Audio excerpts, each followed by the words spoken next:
En 2016 se publicó el libro La guerrilla innecesaria por parte de Luis Nieto, escritor, cineasta y exguerrillero. En esta obra, el autor abordaba desde una perspectiva personal el recorrido histórico y emocional de la guerrilla uruguaya y el proceso posterior de abandono de la lucha armada. El texto revisa las motivaciones que llevaron a sus integrantes a tomar las armas y el costo posterior que tuvo esa opción en términos individuales y colectivos, incluyendo además sus consecuencias. También se detiene en las fracturas internas generadas por la evolución posterior del MLN y el ingreso a la legalidad. Porque este es un buen momento para revisar esta obra de 2016, recibimos en nuestra entrevista central a su autor, Luis Nieto. Francisco Morales, otra mañana. Luis, ¿cómo estás? Buenos días, gracias por acompañarnos. Bien, buenos días, Francisco. Tanto tiempo. Realmente, tanto tiempo, integrante de nuestras tertulias y de nuestros encuentros aquí en Radio Oriental durante muchos años. Te has radicado ahora momentáneamente, me decías, en España. Momentáneamente, sí. ¿Por qué esa decisión de vida? Nosotros ya habíamos vivido en España un tiempo largo, ¿no? Cuando estuvimos exiliados. Y bueno, pues siempre tuvimos muy buena relación, muchos amigos quedaron aquí, trabajos que estuve haciendo en ese periodo. Y bueno, mis hijos ya estaban un poco, uno estaba en Nueva Zelanda, el otro en Uruguay, con ganas de probar otra cosa, y bueno, decidimos acompañarlos por un tiempo. Está muy bien. Luis, como te decía en la introducción, este libro es de 2016, pero bueno, vale la pena revisarlo, vale la pena analizarlo, volver justamente sobre algunas de las cosas que están escritas aquí. Pero necesariamente la primera pregunta es, ¿qué te motivó a vos a escribir este libro, cuyo título además ya tiene una pátina muy importante de lo que va a ser la lectura del mismo, que es La guerrilla innecesaria, digamos? ¿Qué te llevó a escribirlo en su momento? Bueno, reflexiones sobre mi propio pasado y sobre la situación del país, del MLN, ni hablar. Yo pertenecía hasta el 2013, octubre del 2013, al MLN, había pasado por distintas experiencias dentro de él, y en ese momento me encontraba en Cuba. Había vivido muy de cerca todo el desarrollo, digamos, del MLN, el crecimiento, los conflictos que se presentó con el crecimiento, el tema militarista, el militarismo que se criticó, la guerrilla en el interior, cada uno de esos problemas, a quienes tuvimos algo que ver con eso, nos fue generando dudas y algunas certezas, ¿no?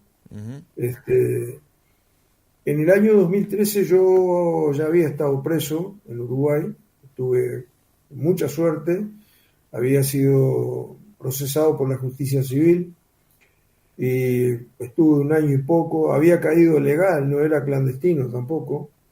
Entonces se dio un periodo antes de febrero del 2013 de irnos del país. Ya estaba, la justicia civil me había dado la libertad y bueno, varios que estábamos en esa situación, 30 o 40, nos fuimos del país, con nuestra visión de lo que era el Uruguay.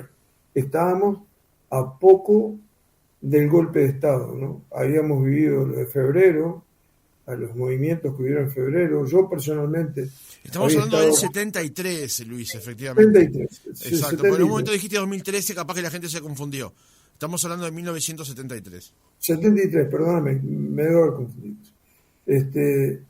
Todo esto fue en el 73 y veníamos con la resaca del año 72 que fue funesto para el MLN, ¿no? Todo el plan que el MLN había planteado para ese año, por un lado,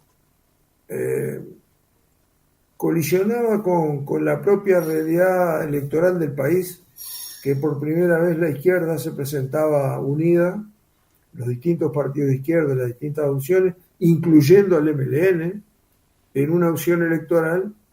Y bueno, los hechos no salieron muy a favor de lo que planteaba el MLN en aquel momento. Hubieron hechos a raíz, casi enseguida de las elecciones, en la cual el Frente Amplio no ganó, obviamente, no tenía opciones de ganar, no tenía posibilidades de ganar.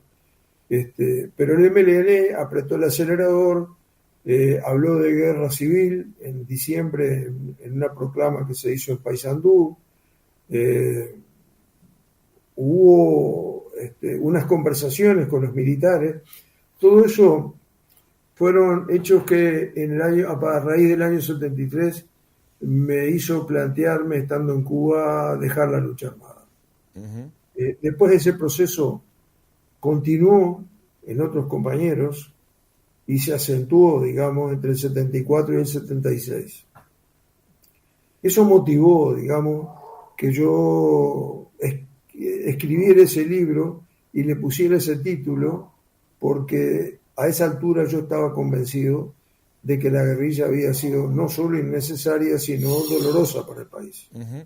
Eso es un poco el corazón de tú en el libro, en la página 10, decís: nuestra decisión le costó mucho a este país, demasiado. He escuchado muchas frases y muchos conceptos con respecto a lo que ocurrió con la guerrilla Tupamara en el 60-70, y después lo que ocurrió después, los análisis que vinieron después, sobre todo después de reinstalada la democracia en el año 1985. Una vez Pablo Bierce utilizó la frase: el MLN alfombró lo que vino después, que me parece que como mensaje, digamos, no para eliminar aquello, la teoría de los dos demonios y tal, digamos, ¿no? Que la guerrilla había alfombrado lo que vino después, con el golpe de Estado de febrero y junio del 73 en Uruguay. ¿Cuánto le costó al país la aparición de la guerrilla del MLN Tupamaros? Yo creo que mucho. El MLN no tenía motivos objetivos para haber iniciado la lucha armada. Ese es el motivo del libro, de que sea innecesaria. No se justificaba. Pero coincidieron muchas cosas en el país.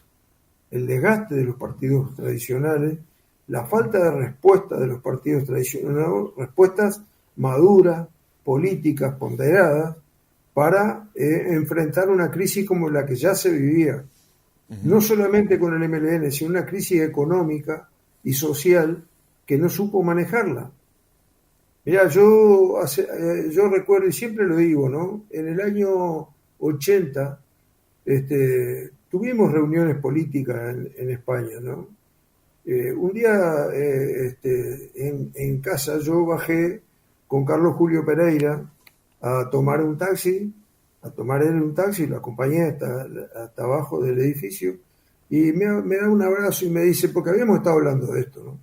Entonces me dice: no se preocupe, Luis, digo, todos nos hemos equivocado en esto, y el problema es que Wilson y yo llegamos tarde. A mí esa frase me quedó picando. Tuvimos una buena relación hasta el final con Carlos Julio. Uh-huh. Y creo haber entendido lo que él me decía. En realidad, el sistema político no se correspondió con la gravedad de lo que estaba pasando en el país, y la prueba de eso es lo que vino después de la dictadura.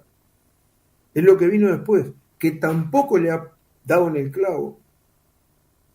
Es decir, el país no ha resuelto los problemas que tenía planteado, desde mi punto de vista, en la crisis del año 58. Uh-huh. Ahora, yo me hago cargo de lo mío, el resto no sé. Digo, yo solo puedo hablar por mí. Claro. Pero, Luis, también mencionaste... Ese libro es mi propia reflexión sobre lo que pasó. Uh-huh. Seguramente otros enfoques hay, como han habido, por supuesto. Claro, ¿no? Sí. Cuando leo el libro La guerrilla innecesaria, y este título inmediatamente me hace acordar a La revolución imposible de Alfonso Lessa, digamos, es algo parecido, mirado de ópticas distintas, tal vez, ¿no? Sí. El cielo por asalto de Gebergato también tiene un enfoque similar, digamos. Esto no hay que verlo como obra de un demonio, es una tragedia, digamos. Una tragedia en la cual los buenos y los malos tienen argumento. Esto lo manejaron los griegos hace muchísimo tiempo, pero nosotros venimos cayendo en situaciones parecidas. Yo no voy a culpar a esto. Puedo decir qué es lo que me corresponde, cómo viví yo esto. Claro. A tu pregunta respondo cómo me vi yo en un país como Cuba, en el cual todos nos queríamos parecer. Todos queríamos vivir esa experiencia de alguna forma. Claro. No quiero tampoco abrir un debate en torno al tema Cuba, no es eso. Yo ahí no me estaba fijando si el régimen era tal o cual. A mí me parece que los uruguayos se hubieran sentido incómodos en un país como Cuba, en aquel momento que tenía más o menos solvencia económica y una sociedad que funcionaba. Desde el punto de vista artístico, eso ni hablar, ¿no? No estoy abriendo ese debate. Eran unas reflexiones personales de mis recuerdos de cuando estuve preso, sobre todo. Estábamos en la misma celda con Fernández Huidobro. Pasaron muchas cosas por esa celda y que terminaron siendo también parte de sus propios problemas, del propio problema de Fernández Huidobro, ¿no? Que lo vimos desde el punto de vista diferente, ¿no? Claro. Luis, también mencionás algo que es parte de ese recorrido, digamos, que es el famoso discurso, el famoso mensaje de el Che Guevara en el Paraninfo de la Universidad en 1961, donde él plantea algo así como las condiciones en Uruguay no están dadas para una lucha armada, algo así como cuiden lo que hay, digamos, o cuiden lo que tienen, digamos. ¿Qué significó en ese momento desoír ese mensaje? Y mira, en aquel momento yo no pertenecía al MLN, el MLN no existía. Pero sí en el debate nacional. Yo creo que simplemente no escuchamos lo que dijo Eche. No lo escuchamos. No lo llevamos a nuestras reflexiones. Sí, yo tengo muy presente de que el Che se reunía todos los días o varios días con Aedo en la casa de Aedo a tomar mate y a charlar de estas cosas, ¿no? Aedo era el presidente de la República en ese momento, era el presidente del Consejo de Estado del Uruguay, era el presidente, en realidad la máxima autoridad. Y él no tuvo ningún prurito en reunirse con el Che cuando al mismo momento la derecha del Partido Nacional, o la ultraderecha, lavaba el mate en Minas porque el mate se había manchado de sangre con las manos de Che Guevara. Es decir, habían dos partidos nacionales, por lo menos dos. Un tipo que venía de abajo, hijo de una lavandera, hijo natural de una lavandera, que era presidente. Ese era el país que teníamos y que no tenía ningún problema en sentarse a conversar con el Che Guevara y hablar de los más distintos temas, cada uno de su ángulo. Ese es el país que perdimos. Ese yo creo que es el país que perdimos. Hoy en día no veo al país dialogando consigo mismo, como pudo haber pasado en la época del Obelisco, que había un diálogo en la oposición. Claro. Están llegando muchos mensajes ya desde el comienzo mismo de la entrevista, Luis. Hay algunos críticos y otros que apoyan, hay de todo.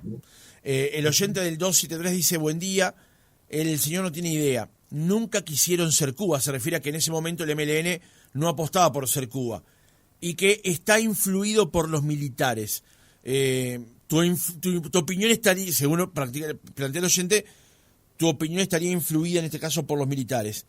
Efectivamente, el MLN en el momento en que empezaba a actuar y que dio los golpes que dio, ¿qué buscaba para la sociedad uruguaya?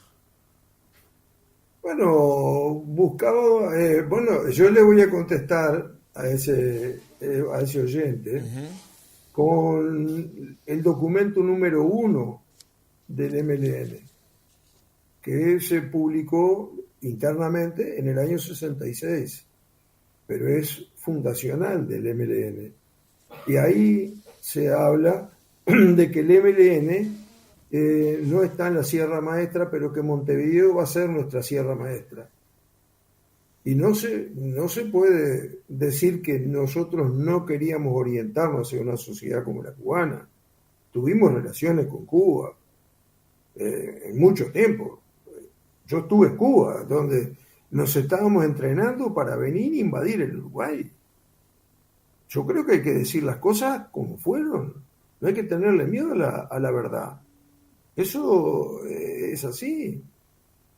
La verdad es revolucionaria, aunque no le parezca al oyente, aunque no nos guste, pero pasó así. Nosotros queríamos una sociedad así. En la cárcel nosotros venían los paquetes nuestros, juntábamos todo lo que nos mandaba la familia de cada uno y lo distribuíamos equitativamente entre cada celda y a los presos comunes también. Sí, también tenía una parte, bueno, esa era nuestra forma de encarar las cosas. Y en los locales donde convivíamos, nosotros vivíamos así, mujeres y hombres, con mucho respeto dentro de los lugares donde funcionábamos. Teníamos respeto por la mujer, que también salía con un revólver en la cintura y jamás había tirado un tiro, y de pronto tenía 17, 18 años. Hubieron una serie de acontecimientos sociales que a nosotros también nos envolvieron y en el cual el Uruguay tuvo un cambio. Y yo creo que ha sido un cambio positivo. Pero yo no veo que institucionalmente el Uruguay esté a la altura de ese cambio que se produjo en el Uruguay. Creo que estamos con muy poco diálogo, ¿no? Estamos con las líneas muy entreveradas en el Uruguay para dialogar entre nosotros. En la página 18, Luis, del libro, que reitero fue editado en 2016, y ahora, bueno, estamos compartiendo nuevamente con su autor, decís: este libro habla de la derrota y de los derrotados. El MLN, tal como se lo conocía, desapareció en 1972. Pero algunos de sus dirigentes parecen seguir ganando batallas, como el cadáver del Cid Campeador montando su caballo Babieca. Hay algunos integrantes que del desaparecido MLN, o mejor dicho, del desactivado MLN del 72, y luego pasada la dictadura y parte de la democracia, ¿todavía estaban ganando batallas? Bueno, eran metafóricas esas batallas, sí, ¿no? Sí, por supuesto, en la opinión pública también, ¿no? La batalla era la del filtro, por ejemplo, ¿no? Nosotros, te digo, yo volví al Uruguay un poco con la idea de que pudiéramos reencontrarnos los Tupac, pero no para soñar con batallas de sangre, sino con batallas políticas. Volvimos muchos con esas esperanzas. El 80% de la gente del MLN que estaba en el exterior abandonó la lucha armada, algunos muy explícitamente y otros implícitamente. Se dedicaron a reconstruir su vida, a hacer sus carreras, a su familia, a dedicarle tiempo a sus hijos. Y eso fue así, y volvimos al Uruguay a intentarlo. El Pepe Mujica, en una reunión que hubo en el Platense Patín Club, cuando al poco tiempo de salir en libertad, él hizo una metáfora muy linda sobre el panal, ¿no? Y él decía que ellos, los viejos, se iban a dedicar a reconstruir ese panal, ¿no? Para que todos estemos de nuevo. Bueno, fue muy emocionante, pero después seguimos pensando en cosas diferentes. Nosotros habíamos abandonado la lucha armada, explícitamente. Nos habíamos ido del MLN. No creíamos más en el camino de las armas. Había otra gente que sí, siguió, y en Europa todavía siguieron habiendo asaltos de bancos y cosas. Hubo gente presa en Europa. Ese camino para nosotros, para mí, quedó clausurado en octubre del año 73. Clausurado. No creí, y la realidad después demostró de que los intentos de volver al Uruguay a reiniciar la lucha armada fueron funestos, sobre todo en la Argentina, una picadora de carne. Murieron cantidad de compañeros valiosos en Buenos Aires, en Tucumán, en la guerrilla de Tucumán. Yo tenía un gran amigo, digamos, menor que yo, en Rosario, que lo mataron en Tucumán, y bueno, otros que intentaron volver les pasó lo mismo, el MLN muy infiltrado además.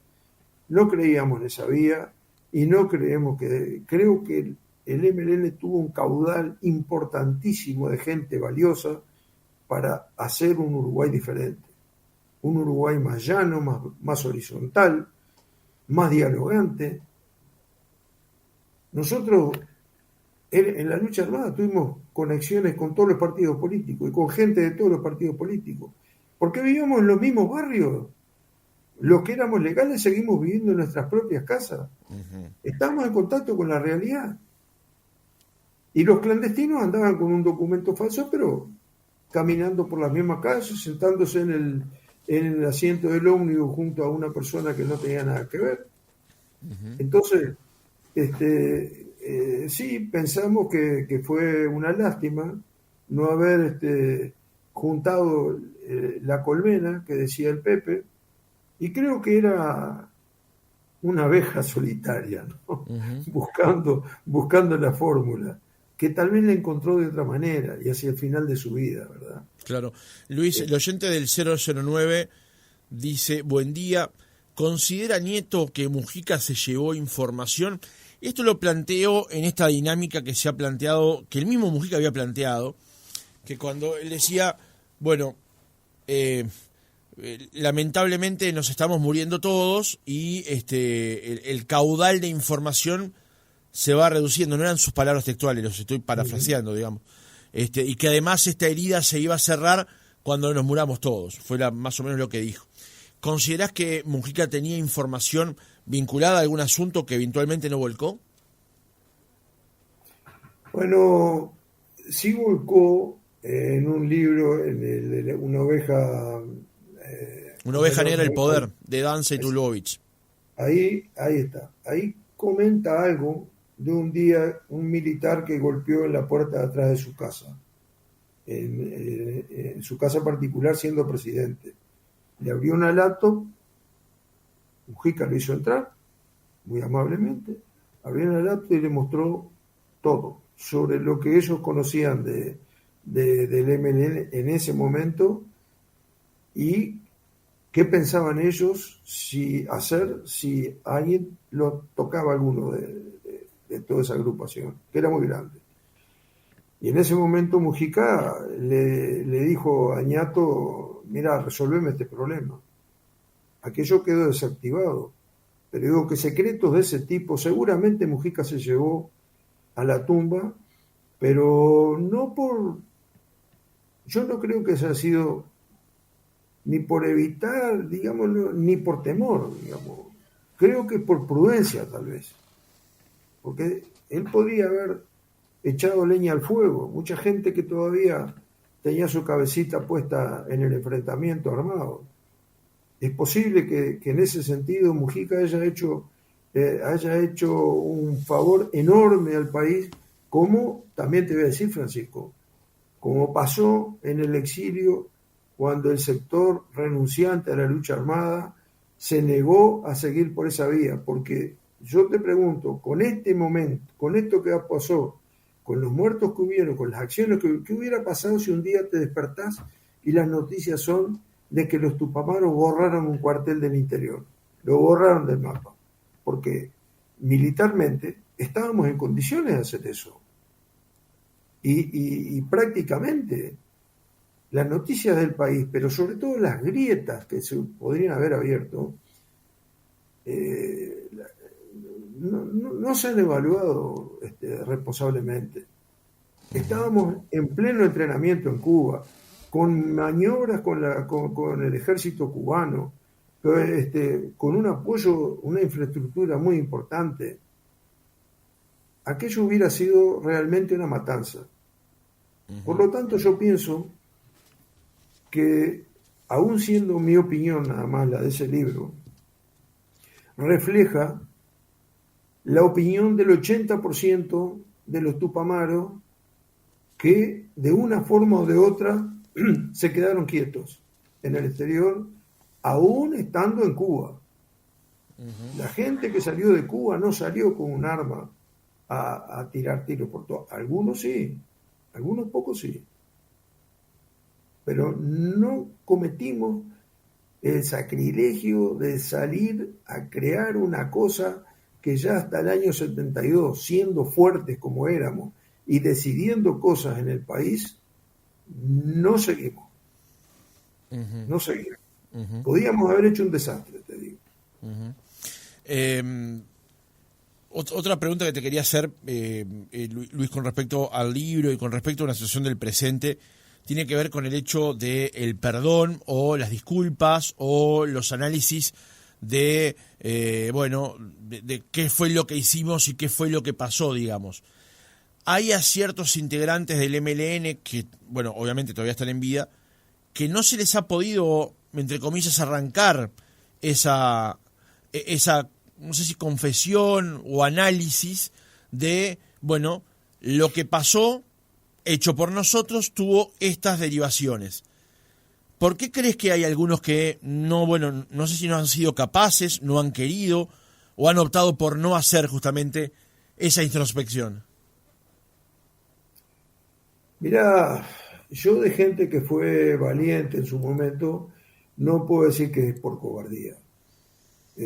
Cada uno tal vez tenga una razón particular de no meterse, de no ver la globalidad del problema, no ver la influencia que tiene el silencio en la construcción, en la reconstrucción de un Uruguay viable.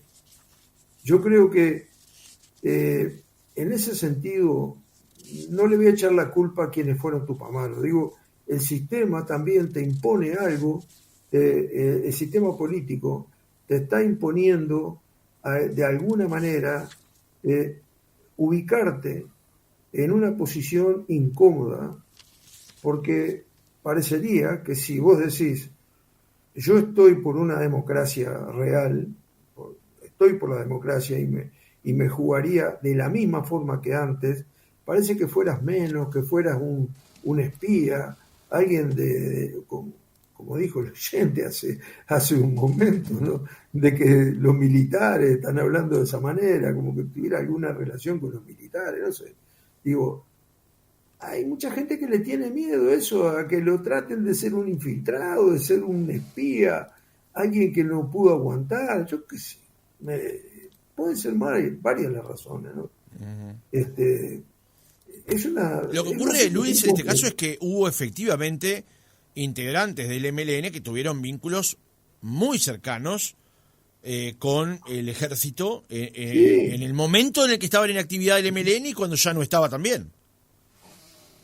Bueno, mira, nosotros creo que yo estoy bastante enterado de lo que pasó adentro y nunca supe de que hubiera un infiltrado del ejército ni de la policía dentro del MLN. Nunca. No lo digo desde el punto de vista de los infiltrados, sino de las comunicaciones y de los vínculos. El Bueno, infiltrado no lo puedo afirmar porque no tengo los datos desde ya. Pero sí que había vínculos muy cercanos entre el MLN y el ejército, tanto el MLN en actividad como el MLN ya destruido, digamos. Lo tuve clarísimo. Te digo porque esas cosas pasaron por un hecho en mayo del año 72. Estábamos en la misma celda con Añato, con Fernández Huidobro. Teníamos una radio escondida en en el coso donde se enrolla la persiana, y ahí escuchamos una noche que habían encontrado al peón de campo. Yo había sido responsable de ese local, del Caraguatá. El libro de Abercon es muy interesante, es muy serio y cuenta todo este proceso, ¿no? ¿Cómo fue? Cuando le dije, mirá lo que dijo la radio, Añato, quedamos preocupadísimos, era de noche, el informativo era de las 8 de la noche. Y nosotros pensábamos que eso era un movimiento de la inteligencia militar, que no tenía nada que ver con nosotros. Yo conocía mucho el Caraguatá, desde que no era desde que no estaba la tatucera esa, yo fui responsable de ese local. Y Añato conocía todo, pero no conocía una cosa, Al otro día cuando bajamos y hablamos con Juan Almirati, que estaba en el Comando General del MLN, él nos dijo, pero ustedes no saben que eso es cierto. Y nos contó cómo decir todo. El ñato empezó a caminar por el patio ahí de Punta Rieles, para allá, para acá, solo, con las manos atrás, y volvió donde estábamos con Juan Almirati, y dice, yo, por la vida de un peón de campo, le doy 30 caraguatás a los militares, a los milicos. Le salió del corazón porque estábamos todos presos, y estábamos bastante verdugueados. Pero esa fue la reacción de ñato. Yo conozco el proceso que hizo ñato después con respecto a los militares. ¿Cuándo empezaron las conversaciones? ¿Qué incidencia llegó a tener él? ¿Y cuál fue la respuesta digamos, el Estado Mayor, de los generales, cuando se enteraron de que ñato estaba atrás de los procesos de los ilícitos económicos? Que iba a dirigir las operaciones de llevar preso a los que estaban con un expediente abierto por los ilícitos. Los generales se enteraron que el jefe de todos iba a ser el ñato. Y esa noche estaban llegando los camiones al Florida y el patio de armas de Florida se llenó de camiones, de gente de los cuarteles de Montevideo que iban a salir con un alto grande de carpetas a meter preso a la gente. Toda esa noche fue el teléfono al rojo vivo en el Florida, con el gobierno, con el ministerio, y los camiones se fueron ya casi amaneciendo. Esa fue la relación que empezó entre Fernández Huidobro y el ejército. Eso es una cosa que sucedió de verdad, que influyó mucho en mi forma de ver las cosas, por la incidencia que tuvo en todo esto, en los comunicados 4 y 7, por la influencia que debe haber tenido también en el golpe de Estado. Claro. Y todo eso fue parte de mi autocrítica, retirándome del MLN en Cuba. Luis, al libro que hace referencia es Caraguatá, una tatucera, 2 vidas, de Leonardo Abercorn.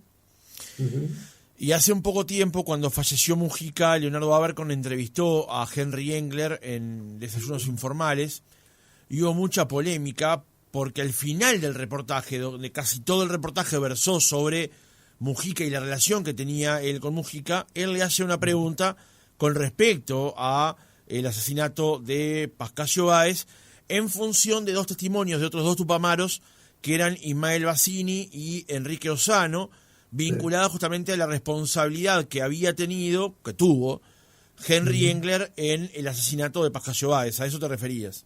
Sí. Bueno, Engler fue muy franco, fue de los que peor pasó en la cárcel, los cuarteles. No se le puede reprochar nada por ese lado.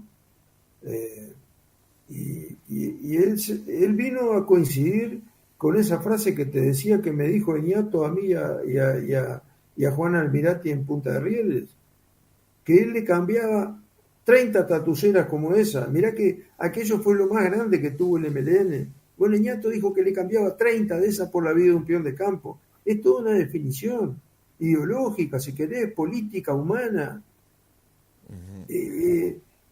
Yo creo, Mujica, a través de en los hechos, él vino a pensar. Yo no quiero ponerme en la cabeza de Mujica, con quien tengo mucho respeto, tuve mucho respeto y muy buena relación siempre. Pero estoy seguro que Mujica entendía eso, entendía ese dilema humano que hubo ahí por todo lo que él vino a demostrar después en el resto de su vida, en su vida, digamos, pública.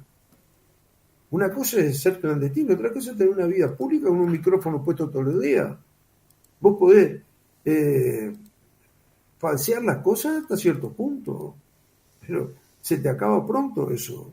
Mujica, en los hechos, vino a hacerse una autocrítica. Muchos, tal vez, yo, dentro de eso, pensaba que Mujica tendría que haber hecho una autocrítica sobre el MLN, porque el MLN perdió la oportunidad en conventuales, cuando salieron de la cárcel, y le preguntaron si iban a seguir por la vía de las armas, y Eñato habló y le dio muchas vueltas al asunto y terminó no diciendo nada.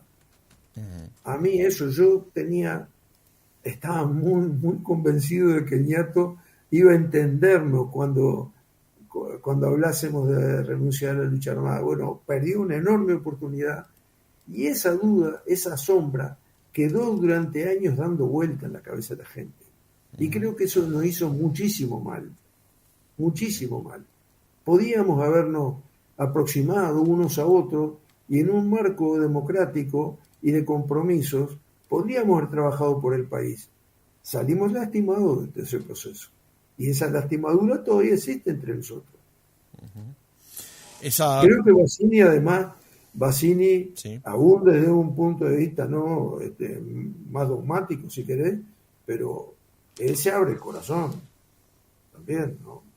En los hechos, ¿no? Al aceptar de que Abercorn le hiciera un interrogatorio tan pesado, tan al hueso, ¿no? Creo que Bassini fue fiel a lo que fue Bassini siendo Tupa.